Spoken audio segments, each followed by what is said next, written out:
"You're in danger. Pretend I'm your dad," the billionaire whispered. What happened next shocked everyone. Sky tugged at her backpack strap as she waited outside Lincoln Elementary. The afternoon sun cast long shadows across the parking lot. Other kids piled into minivans and sedans, their laughter filling the air while she stood alone by the gate. Her aunt was late again. A black SUV pulled up to the curb, tinted windows reflecting the California sky. The engine purred, expensive, quiet, nothing like the cars that usually came to pick up students. Sky shifted her weight from foot to foot. Something felt wrong. The way the car just sat there, waiting, watching. Then a hand touched her shoulder. She spun around to find a man in an expensive suit standing behind her. Tall, silver hair at his temples. Face she'd seen on billboards downtown. Before she could speak, he bent down and whispered close to her ear. "You're in danger. Pretend I'm your dad." Her fingers grabbed his jacket without thinking. She didn't know why she obeyed. She just knew the feeling crawling up her back was real. The SUV door opened. A man stepped out. Calm face, no rush. He walked toward them like this was a business meeting, not a school pickup. Before we dive deeper into this story, let us know where in the world you are watching from. And don't forget to subscribe, as that is part of the ways you can use to support us on this channel. Sky was tying her shoe when the man appeared. Not her mom, not Aunt Diane, a stranger in an expensive suit. Before she could stand up, his hand was on her shoulder. "Don't turn around," he whispered. "You're in danger. Pretend I'm your dad." Her fingers grabbed his jacket. She didn't know why she obeyed. Something about his voice made her freeze. Behind her, a car door opened. Quiet, smooth. She heard footsteps, slow, calm. The man holding her turned her face into his shoulder. "Don't look," he said softly. Another voice spoke, cold, polite. "So, this is how we're doing it, Mr. Voss? You're getting personally involved now?" Mr. Voss. Sky knew that name. The big glass building downtown had Voss written across the top in giant letters. "She's a child, Harlan," the man holding her said. His voice was tight, angry. "There were rules. There were payments," the other man said, "and her aunt already got paid." Sky felt the man's chest go stiff. Paid? What did that mean? Footsteps rushed toward them. Aunt Diane, out of breath. "Sky, sweetheart, there you are." Her smile looked wrong, too big. "I told you not to wander off." But Sky hadn't wandered anywhere. Aunt Diane's eyes bounced between the two men. She looked scared. "We're done here," Mr. Voss said. "She's going home." The other man smiled. It wasn't friendly. "For now," he said. "Paper has a way of pulling people where they belong." Then he walked away. The black car drove off. Sky's heart wouldn't stop racing. Her aunt already got paid. Those words kept repeating in her head. Paid for what? That night, the apartment smelled like stew. Sky sat at the table with her coloring book. She wasn't really coloring. She was listening. Her mom and Aunt Diane were talking in the kitchen, low voices, angry voices. "You told me it was settled," her mom said. Her voice shook. "You said nobody would come for Sky." "I thought it was," Aunt Diane said back. "I paid them, every cent, last week. I have proof." Then why was the man from the contract at her school? A spoon hit a cup hard. Sky's crayon pressed into the paper. "Voss was there too," Aunt Diane said, quieter. "He grabbed her first." Silence. Did he touch her? Her mom's voice came out thin. "He held her. She called him Daddy. Harlan told him I'd already been paid. In front of her." Sky's crayon snapped. She stared at the broken piece in her hand. Paid. Daddy, contract. Nobody ever told her about any contract. Amara? Aunt Diane whispered. I swear I thought it was just money for you, for everything that happened. I didn't think they'd actually come for her. Stop. Her mom's voice was ice. You made a deal using my child's name. That's not help. That's selling something that isn't yours. Sky's chest hurt. She got up quiet and walked to the hallway mirror. Looked at herself. Same face, same eyes, same kid. So why did it feel like everyone had been signing papers about her without asking her? How much? Her mom asked. 15,000, Aunt Diane whispered. But I gave it back, all of it. Money doesn't erase signatures. You signed something with her name. Now they think they own part of her. Sky hugged herself. Own, like she was something you could buy. Her mom came to the doorway, eyes red. Hey, baby, you okay? Sky nodded, but she wasn't okay, because somewhere people thought they could buy and sell her future. And the adults she trusted had let it happen. That night in bed, one question kept spinning. If Aunt Diane got paid once, who else was getting paid? And what did they want? The next day after school, Sky pretended to tie her shoe by the gate. Sky, let's go, Aunt Diane called. Fake smile. Your mom's waiting. 1 second, Sky yelled back. She'd already seen him. Across the street, no suit this time, just a dark sweater. But his eyes moved like a bodyguard's, watching every car, every person. Cassian Voss. Sky did the thing every adult told her never to do. She walked toward the stranger. Cars drove past. Music thumped from somewhere. Aunt Diane's voice got sharp behind her. Sky, don't... Cassian stepped off the curb fast, met her halfway. You shouldn't come to me, he said quiet. His hands stayed at his sides, stiff, like he was stopping himself from reaching for her. It makes you a target. You already made me one, Sky said. The words surprised her. They surprised him too. Who paid my aunt? She asked. Something moved in his jaw. You heard that, he said soft. Sky crossed her arms. Everyone talks like I'm not there, but I am there, all the time.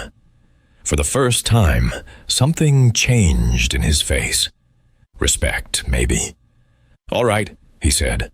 He bent down a little, lowered his voice. Here's one thing I can tell you without getting arrested. Your name is on a contract worth more than this whole street. Someone's trying to move you like a number on paper. I'm trying to stop that. How do you know my name? She whispered.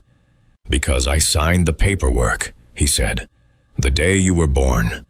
Her breath caught. You were there? He stopped. I was supposed to be nowhere near that hospital, but I was. Sky. Aunt Diane's hand grabbed her wrist, pulled her back. We're leaving. Now.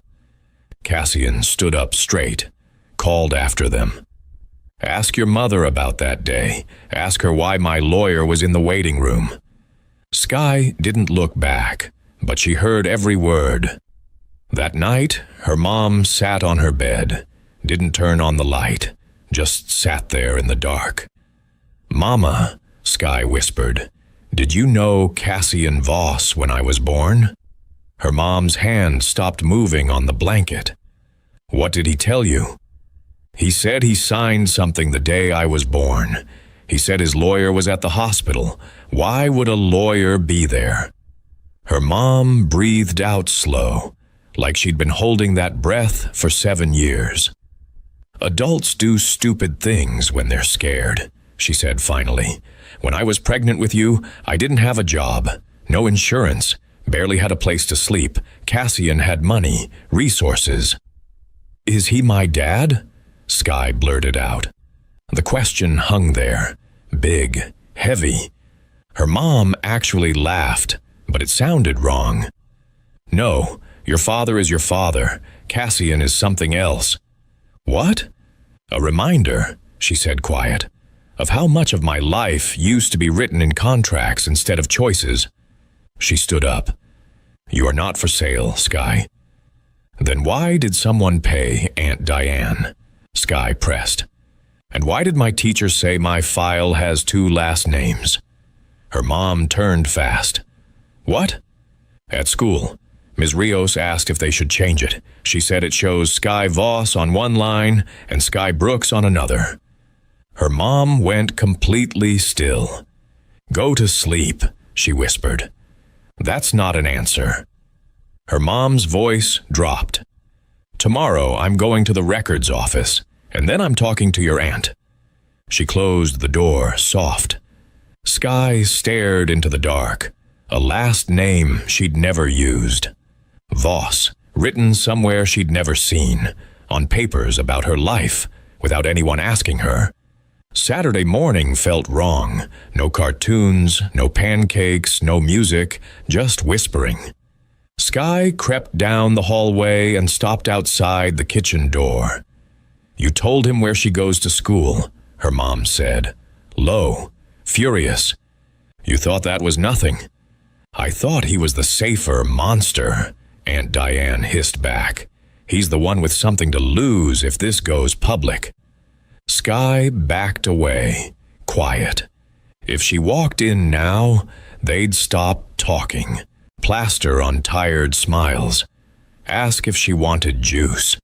She didn't want juice. She wanted the truth they didn't think she could handle. There was one place in the apartment she wasn't supposed to touch, the old blue box at the top of her mom's closet. Sky dragged a chair over, heart pounding, climbed up. Inside the box, under baby clothes and hospital bracelets, were folders, neat, labeled. One said Sky, birth. Her hands shook as she opened it. 2 birth certificates. One said Sky Brooks. Father line blank. The other, older-looking, said Sky Voss. Under legal guardian, it listed Cassian R. Voss in bold letters. Her head spun. A photograph slipped out, fell into her lap. Her mom in a hospital bed, holding a tiny baby.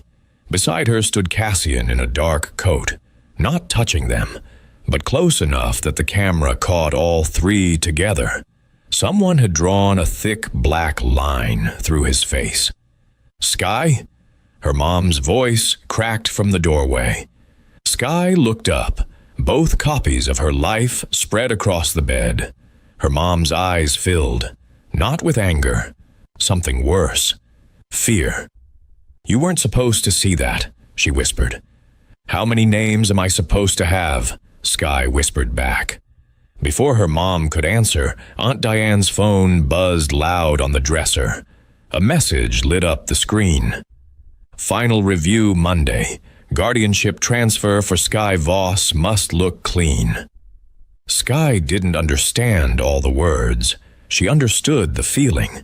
Someone was getting ready to take her life on paper before she ever got to live it for real. Sunday morning, someone knocked on the door. 3 knocks, slow, even, measured, like a code. Her mom froze. Aunt Diane's spoon clattered into her cereal bowl. Sky slid off the couch. "Stay here," her mom whispered. Sky didn't listen. She peeked around the corner as her mom opened the door 2 inches. Cassian Voss stood there. No suit this time. Plain coat. Eyes tired in a way Sky hadn't seen before. "We need to talk," he said. "No," her mom snapped. "Not here. Not with my daughter in the apartment." "You know I never wanted her involved in this," he said. "Her?" He meant her. "And yet she is," her mom hissed. "Because you signed something you shouldn't have. Because you let men like Harlan circle us like vultures." "I'm trying to reverse it," Cassian said, calm. "The contract was supposed to expire when she turned 1. Someone kept it alive." Both women turned to look at Aunt Diane. Aunt Diane flinched. "Don't look at me like that. I didn't renew anything. They said it was just an administrative request." Cassian held up a paper. White, crisp, Aunt Diane's signature at the bottom. Administrative, he said, soft. This authorized a guardianship review for the name Sky Voss. Her mom grabbed the paper. She's not a Voss. Cassian hesitated, just long enough for Sky to feel it in her stomach. On paper, he said, she still is. Her mom's breath shook. Why didn't you tell me this sooner? Because I thought I could fix it quietly, he said. His voice got tight. Before she ever found out. Sky stepped into the doorway. Before I found out what? 3 adults, 3 different kinds of guilt, all turned toward her. Cassian knelt down. Sky. His voice cracked. You were never supposed to exist on my paperwork. I wasn't supposed to exist? Sky whispered. Cassian's eyes went wide. That's not what I meant. Not at all. Her mom moved fast. You explain this right, Cassian. Every single word. Cassian straightened up, but stayed low so he didn't tower over Sky. When your mom had you, he started quiet. She was in a bad situation. Someone offered to help with hospital bills under my name, without asking me.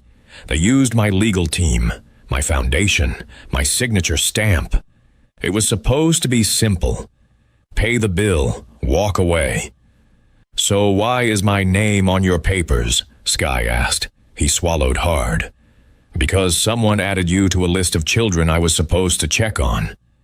Check on? Sky repeated. Like a follow-up, he said, weak. Her mom made a sound, almost a laugh, but mean. He means an asset. Cassian flinched. That's not what I wanted. That's not what it was supposed to be. But someone kept extending the contract. Someone kept collecting money for responsibility updates. Sky felt her throat close up. Money? For me? Aunt Diane covered her face. Sky, I didn't know what it meant. I swear. Cassian looked at her with something sharp in his eyes. Then why did you sign renewal papers 3 years in a row? Aunt Diane's voice came out broken. They said the money was for Amara, for everything she'd lost. I thought I was helping. Her mom shook her head. You put her name on their books. You tied her to them. Cassian spoke again, steady but pained. Sky, the men following you aren't trying to hurt you. They're trying to claim you, legally. They're preparing for a guardianship transfer hearing. What's that? Sky whispered. It means, Cassian said soft, you could be moved to someone else's house, without your mother's permission. Sky stepped back. Who would I go to? Cassian looked down at the floor. That, he said, is the part nobody's told you yet. Her mom sat heavy at the table, like her legs forgot how to work. Cassian, look at me, she said. Tell me straight. Is my daughter legally registered under your last name? Cassian didn't answer right away. That was the answer. Sky watched her mom press a shaking hand over her mouth. She'd never seen her cry like this. Cry without tears. Cry with silence. It wasn't intentional, Cassian said. Your social worker at the hospital thought linking Sky to my foundation would guarantee coverage. Her paperwork got rushed. Someone slipped another form inside. So while I've been raising her, her mom whispered, someone else has been acting like they have rights to her? Cassian nodded slow. Aunt Diane whispered, Amara, I should have told you. I saw some of the letters. I didn't understand all the words, but I understood enough. I thought if I paid them back, it would disappear. Debt doesn't disappear, Cassian said soft.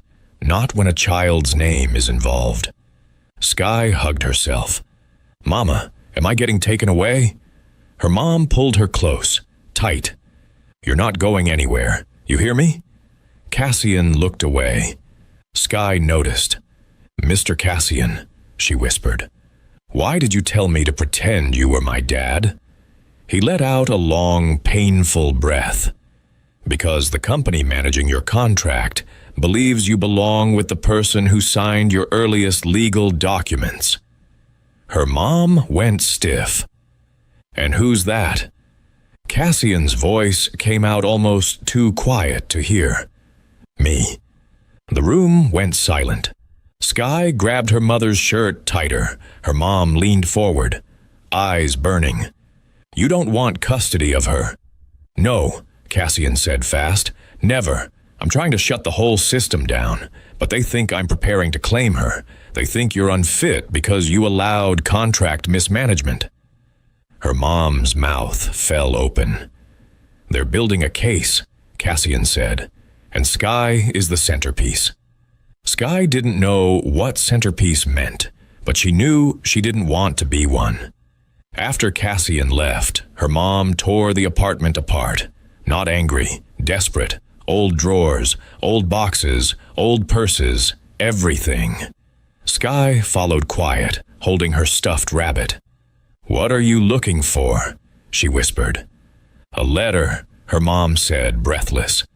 "The one I ignored, the one I should have opened." Sky watched her mom rip through stacks of envelopes shoved in a plastic grocery bag, bills, flyers, appointment reminders. Then her mom stopped. She pulled out a thick, white envelope.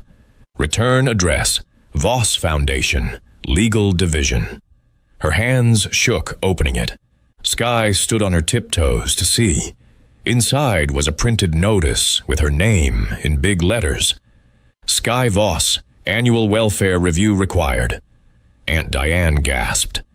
"They're still using that name?" Her mom read out loud, voice strained. "Failure to complete scheduled evaluations may result in reassignment of primary guardian." She swallowed hard. "Sky Brooks." Sky blinked. "What does reassignment mean?" "It means," her mom whispered, "they think they get to choose who raises you." Sky's stomach dropped. Another paper fell out of the envelope, smaller. One her mom hadn't seen before. A court date, a time, a location, Monday morning, tomorrow. Sky looked up at her mom. "What happens tomorrow?" Her mom pressed her hand to her forehead. "Tomorrow they're holding a review hearing. Without telling me, without telling Cassian, they're trying to push it through quiet." Sky hugged her mom. "Mama, I don't want to go anywhere." Her mom hugged back so tight Sky could barely breathe. "You're not," she whispered fierce. "Not without a fight, not without the truth."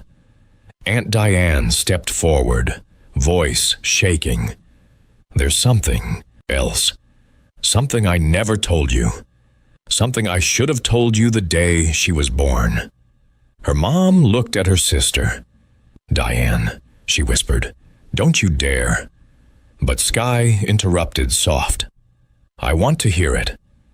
Aunt Diane sat on the edge of the couch, twisted a napkin until it looked like rope.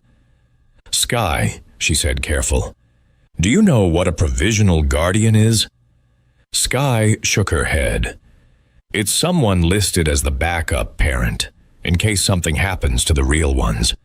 Adults do it when they think life might get hard." Sky frowned. "Mama already has you for that." Aunt Diane nodded slow. "That's the thing." She reached into her purse, pulled out a folded paper, handed it to her mom. Her mom unfolded it.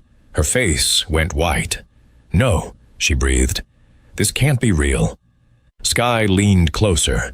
The paper was old, creased but official. From the Voss Foundation hospital desk, it listed primary guardian, Amara Brooks, provisional. Guardian, Cassian R. Voss. Sky's breath caught. "Mr. Cassian is on my papers?" Her mom glared at Aunt Diane. "You forged this." Aunt Diane shook her head hard. "I didn't. The hospital clerk filled it out when they thought you were unconscious. They put his name because his foundation paid for the birth. I tried to get it changed, but they said only Cassian or legal counsel could fix it, and he never responded. Because he never saw it, her mom whispered. Sky stared between them. So, if something happened to you? Aunt Diane nodded. He would have been next in line. The room tilted sideways. That's why Cassian showed up. That's why Harlan kept watching her. That's why the contract existed. That's why people kept sending letters with 2 last names. Her paperwork thought she belonged to 2 people. Sky swallowed hard. So the hearing tomorrow, she whispered. Aunt Diane finished the sentence soft. Is to decide which one. They argued all evening, not shouting, worse, quiet, controlled, every word sharp. You're not taking her there, her mom said, arms folded. If I show up, I make their hearing real. If I refuse, they can't touch her. That's not how they work, Cassian said. If you don't show, they'll say you're negligent. They'll move ahead with a temporary reassignment and say you abandoned the process. To who? Her mom demanded. You? I didn't file for guardianship, he said. You know that now. Maybe not you personally, Aunt Diane muttered, but someone under your name did. Sky sat at the edge of the hallway, knees pulled to her chest, listening. Every sentence had her packed inside it like luggage. Finally, she stepped into the room. All 3 adults went silent. I can hear you, she said soft. I heard you yesterday. I heard you today. Nobody asked me what I want.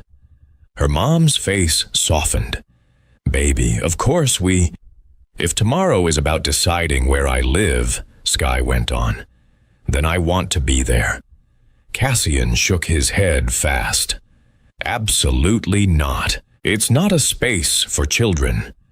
But it's about children, she said. It's about me. Aunt Diane looked away. Sky, Cassian said, careful. They use big words and legal tricks. They'll make it sound like math.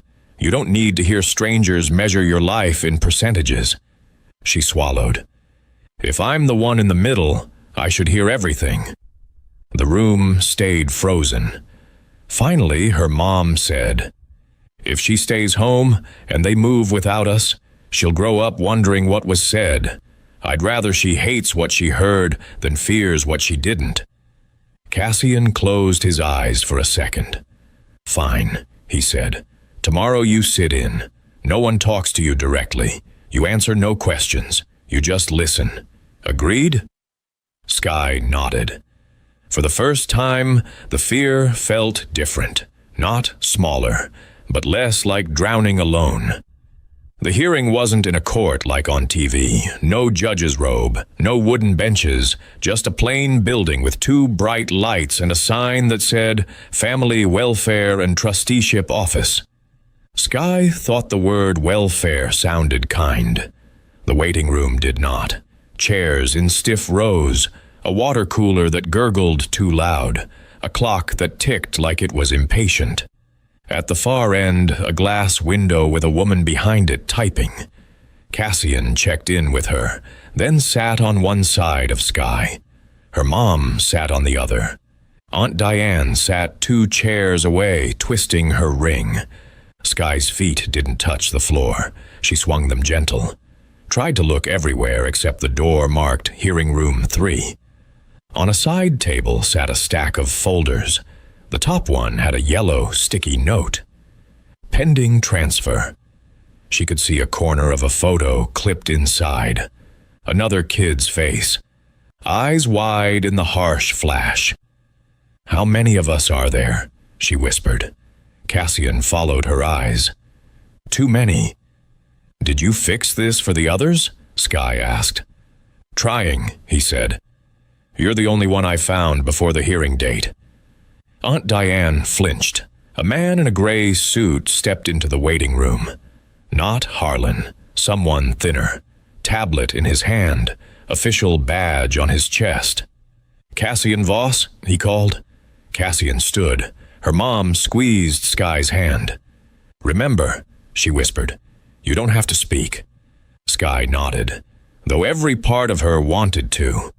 As they walked past the reception window, Sky glanced back at the folders. The clerk noticed. "First time?" the woman asked soft. Sky nodded. The clerk hesitated, then whispered, "Sometimes the first time is also the last. Pay attention in there, kiddo." Sky swallowed. Last. The word followed her through the door like a shadow. Hearing room 3 looked like a classroom that forgot how to be kind. Long table in the middle, chairs on each side, a raised desk at the front where a woman with square glasses and a tight bun shuffled papers. Nameplate, Chairperson Lynn Hart. She didn't smile. To her right sat a man with a tablet. Recorder. To her left, a woman in a navy blazer. Expression blank. The advocate. "Please be seated," Chairperson Hart said.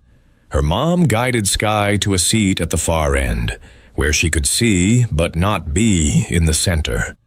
Cassian took a chair opposite the advocate. Aunt Diane sat slightly behind her mom, like she wasn't sure if she counted as family or problem. "We are here to review the guardianship and trusteeship status of minor," the recorder started, tapping his tablet. "Sky," he paused, squinted. "There appear to be 2 surnames on file." "Exactly," Cassian muttered under his breath. Chairperson Hart looked up. "Let us start there. Which surname is legally current for this child?" "Sky Brooks," her mom said firm. "Documents indicate active entries under both Brooks and Voss," the recorder replied. "Without a formal cancellation filed, the system recognizes them equally." Sky felt like her name was being stretched between 2 hooks. The advocate spoke for the first time. "We have a petition here requesting clarification and transfer of provisional guardianship to align with legacy trust interests." "In plain language?" her mom asked tight.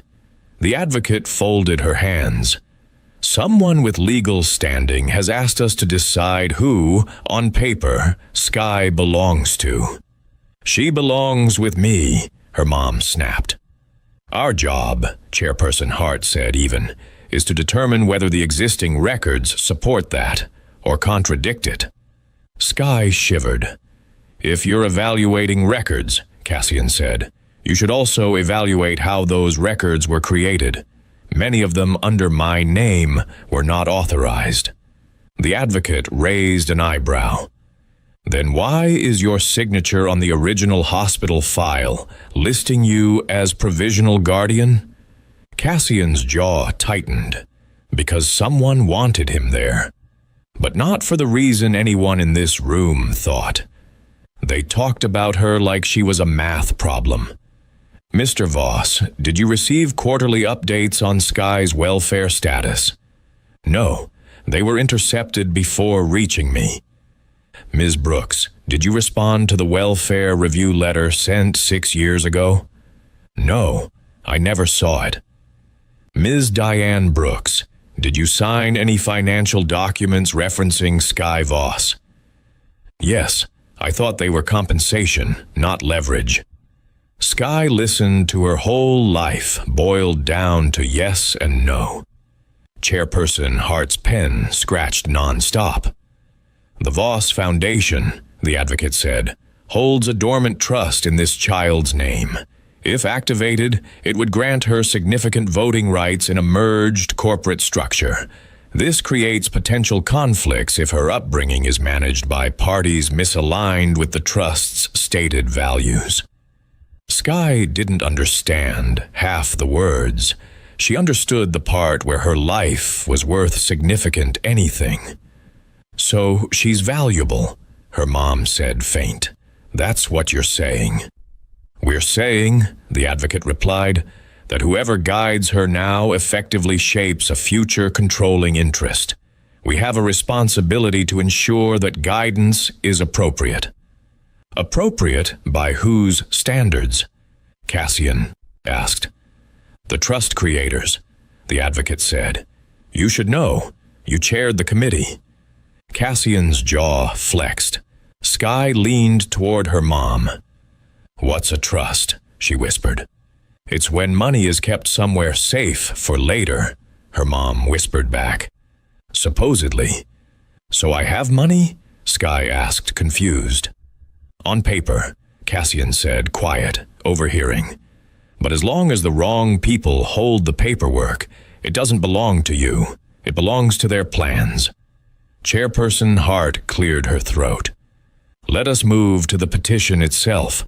We have one party requesting termination of dual status records and reassignment of guardianship authority in line with the trust document. Which party? Her mom demanded.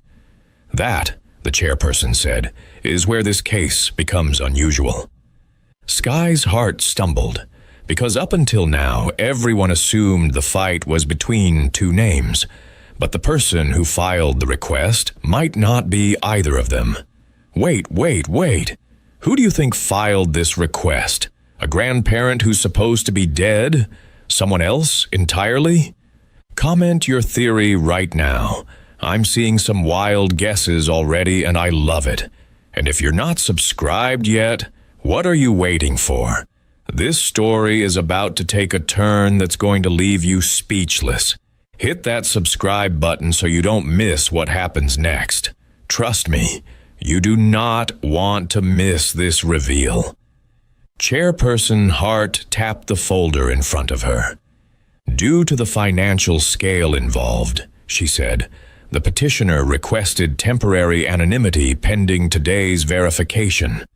Our task is to confirm whether they possess legal and ethical standing to make such a request. Her mom bristled. How can someone hiding behind a file ask to decide my daughter's life? Because, the advocate replied, calm.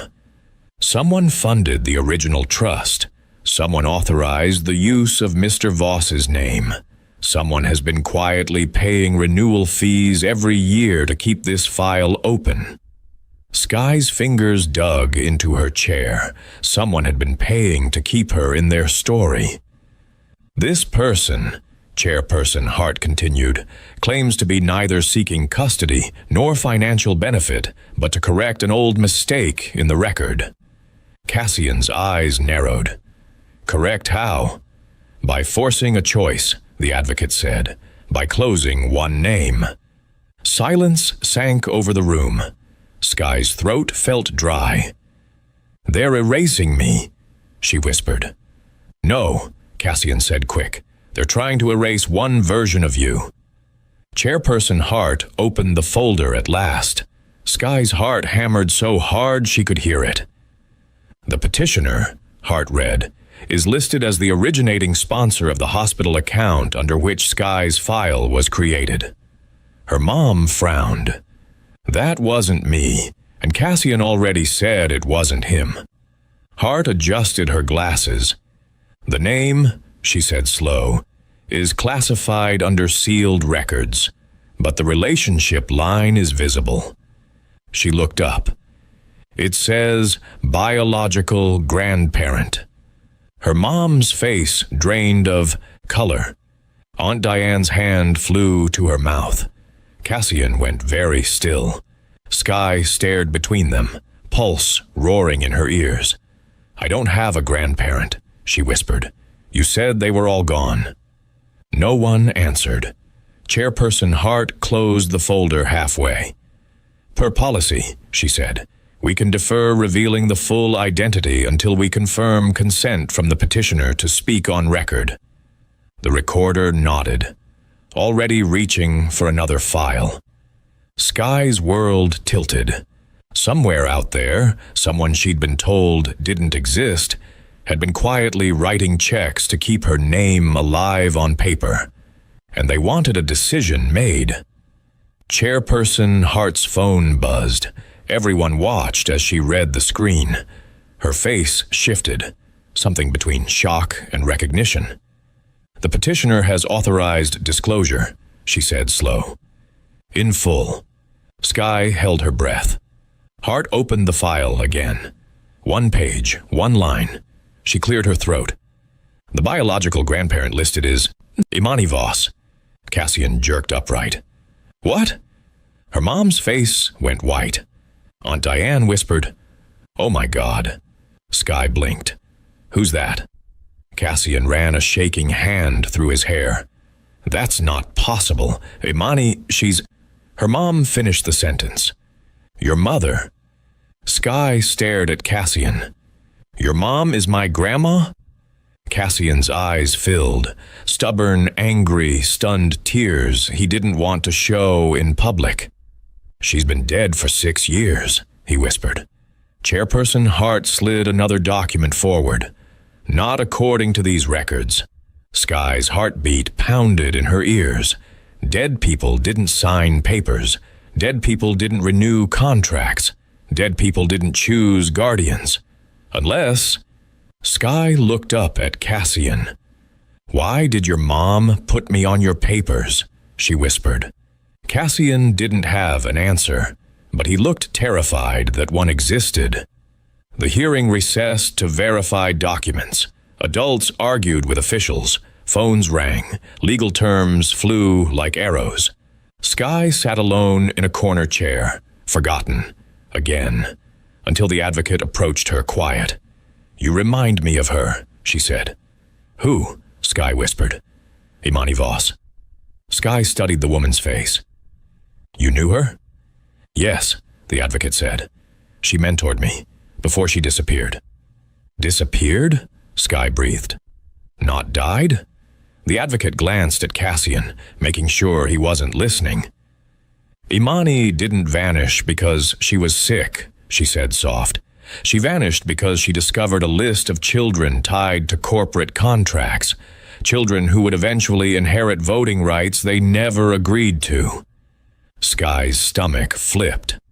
She spent the last years of her life protecting those children, fighting from the shadows, rewriting things quiet, keeping them safe in the only way she could. "But why me?" Sky asked. The advocate lowered her voice to a whisper. "Because you were the one child she never told Cassian about." Sky's whole chest tightened. "Why not?" The advocate opened a small envelope. "This," she said, "was addressed to you, personally." Handwriting looped beautifully across the paper. "For Sky, when the world becomes too loud, read this before you let them decide anything for you."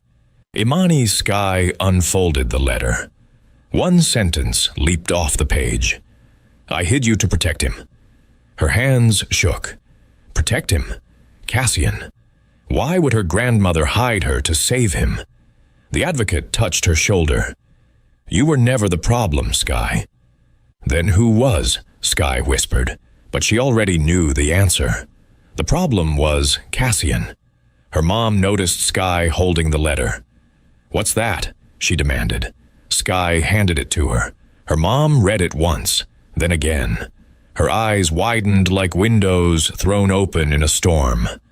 "Oh my God," she whispered to Cassian. "She didn't disappear. She wasn't sick. She was on the run." Cassian froze. "What are you talking about?" Her mom held up the letter. "Your mother didn't hide Sky from them. She hid Sky from you." Cassian stumbled back like the air got punched out of him. "I would never." Her mom cut him off. "Your mother believed you would be forced into inheriting the trust your father built. And that trust included this entire system, these contracts, these children." Cassian's eyes widened with horror. "She thought if I knew about Sky," he whispered, broken, "I would let the system claim her." Her mom nodded slow. "She feared you'd sign whatever they gave you, because you always did, because you were raised to." Cassian's breathing turned uneven. "My mother ran," he murmured. "She faked her death.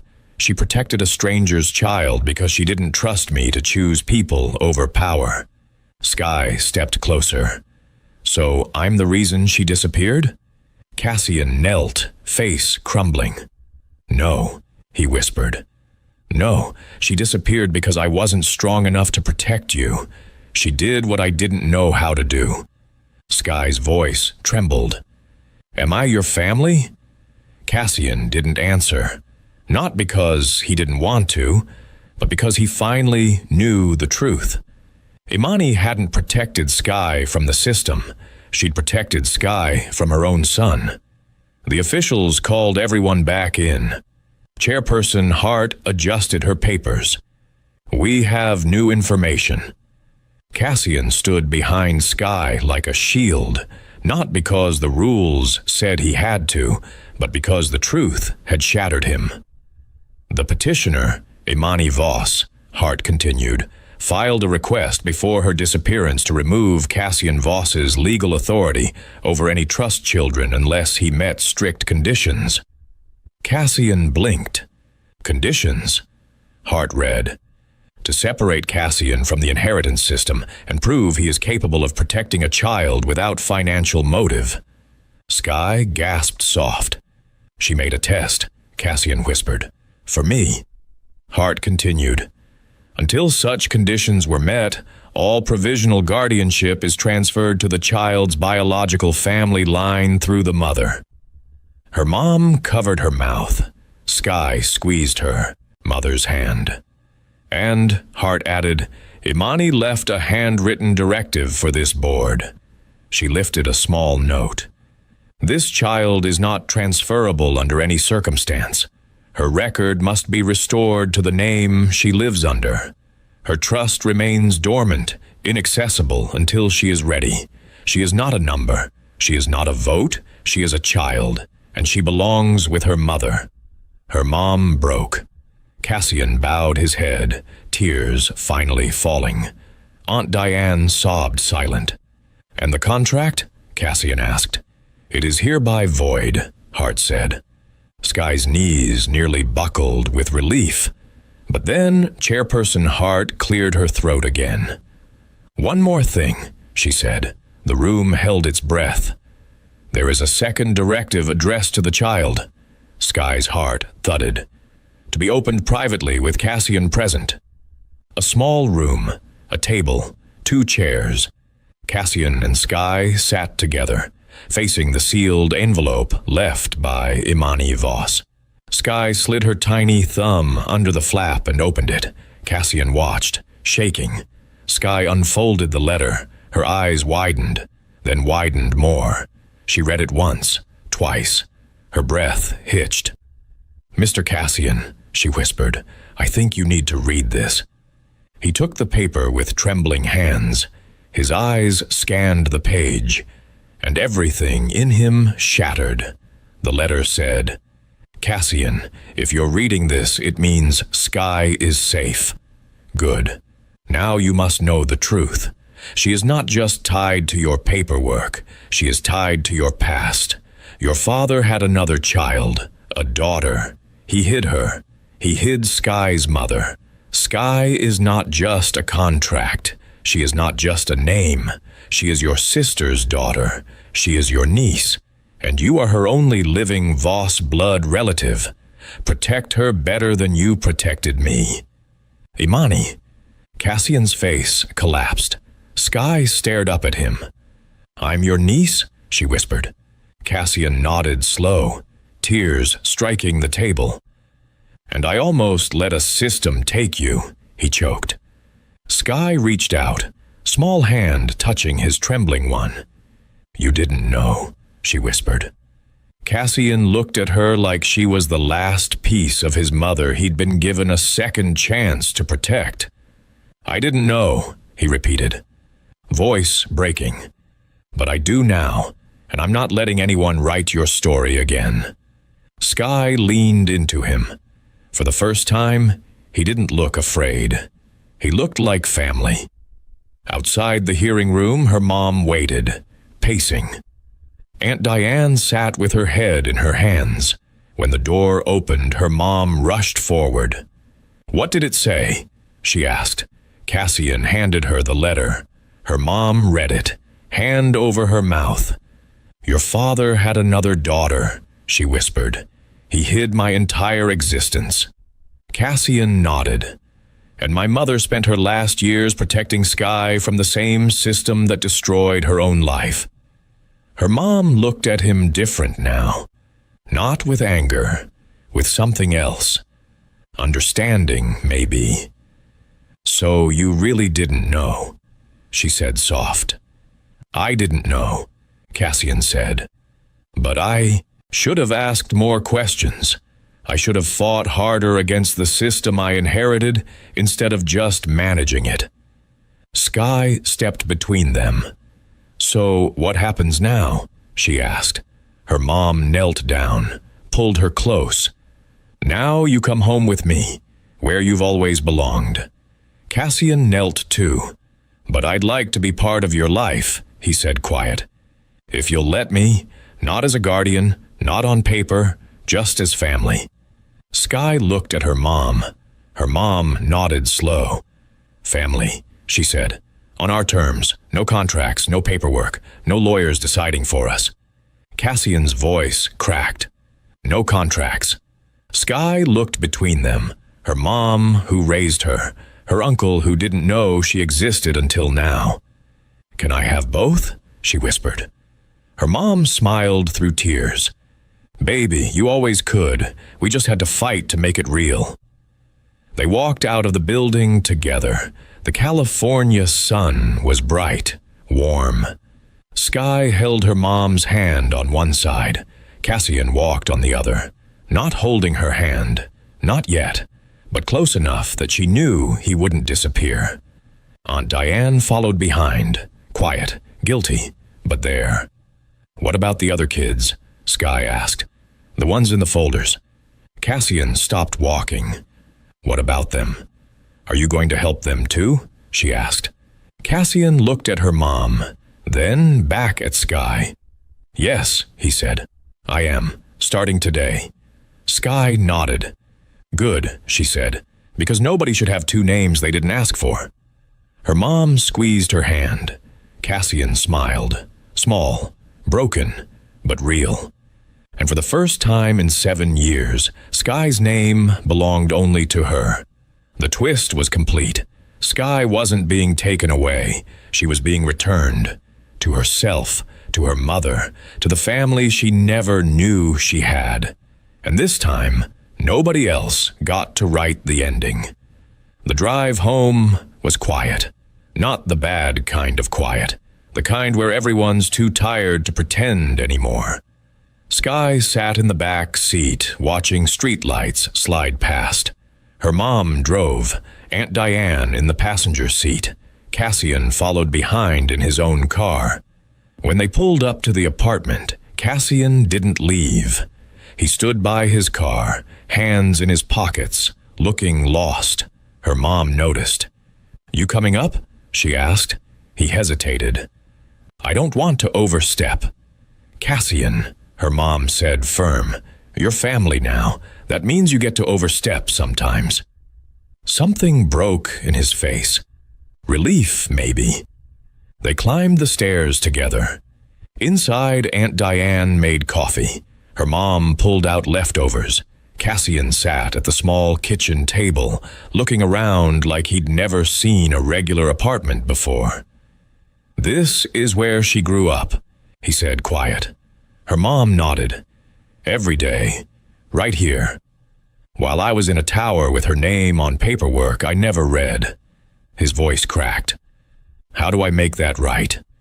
Her mom set a mug in front of him. "You already started. You showed up. You fought. You chose her." "But my mother..." "Your mother did what she thought she had to do," her mom interrupted. "Now you get to do different, better." Sky climbed onto the chair next to Cassian. "Can I ask you something?" "Anything," he said. "What was she like? Your mom, my grandma?" Cassian's eyes filled. Fierce, She didn't back down from anything. She had this way of looking at you that made you want to be better than you were. Like she's looking now? Sky asked. He smiled through tears. Yeah, like she's looking now. Aunt Diane brought over a small box. I kept this from the hospital. I didn't know what to do with it. She opened it. Inside was a tiny hospital bracelet. Sky Voss written in faded ink, and underneath it a note in handwriting Sky recognized from the letter. For the day she asks who she really is, tell her she is loved, she is free, she is exactly who she's supposed to be. Imani. The room went silent. Her mom covered her mouth. Cassian pressed his hands to his eyes. Sky picked up the bracelet, held it gentle. She knew, Sky whispered. She knew I'd find out. She hoped you would, Cassian said. When you were ready, when I was ready. Sky looked at him. Are you ready now? He nodded. I am. Good, Sky said. She handed him back the bracelet. Because I need my uncle to help me with something. What? There are 46 other kids, she said. The ones in the folders at the hearing. You said you'd help them. Cassian sat up straighter. I will. I want to help too, Sky said. Her mom started to protest. Baby, you're 7. I'm 7 and I know what it feels like, Sky interrupted. To have 2 names, to feel like you're not real. They need someone who understands. Cassian looked at her mom. She's right. Her mom sighed. When did my daughter get so wise? She gets it from her grandmother, Cassian said, soft. Both of them. Aunt Diane wiped her eyes. So what happens now? Sky stood on her chair. Now Uncle Cassian fixes the paperwork. Mama keeps me safe. Aunt Diane stops signing things without reading them. Aunt Diane laughed through tears. Deal. And I get to be just Sky, she finished. 1 name, 1 life, mine. Her mom pulled her into a hug. Just Sky, I like the sound of that. Cassian stood, extended his hand to her mom. She looked at it, then pushed it aside and hugged him instead. Family doesn't shake hands, she whispered. He held on tight. Family doesn't shake hands. Later that night, after Cassian left and Aunt Diane went home, Sky lay in bed, staring at the ceiling. Her mom came in, sat on the edge of the bed. You okay? She asked. Mama, Sky said. Do you think Grandma Imani would be proud? Her mom smiled, kissed her forehead. Baby, I think she's been proud since the day you were born. She just had to wait for the rest of us to catch up. Sky closed her eyes. Somewhere out there, a grandmother she never met had fought a whole system to keep her safe. And now that grandmother's son was doing the same for 46 other kids, the contract was void. The hearing was over. The name was hers. But the story? The story was just beginning. Because Sky Brooks wasn't just a girl who survived the system. She was the girl who would help tear it down. 1 name at a time. What a journey. From a scared little girl with 2 names to a young woman ready to help 46 other children find their freedom. If this story moved you, I need you to do 3 things. 1. Subscribe so you never miss another story like this. 2. Hit that like button so YouTube shows this to more people who need to hear it. And 3. Comment and tell me what part hit you the hardest. Was it the grandmother's sacrifice? The moment Cassian learned the truth? Or Sky's bravery throughout? I'll be in the comments reading every single one. Thank you for being here, and I'll see you in the next story.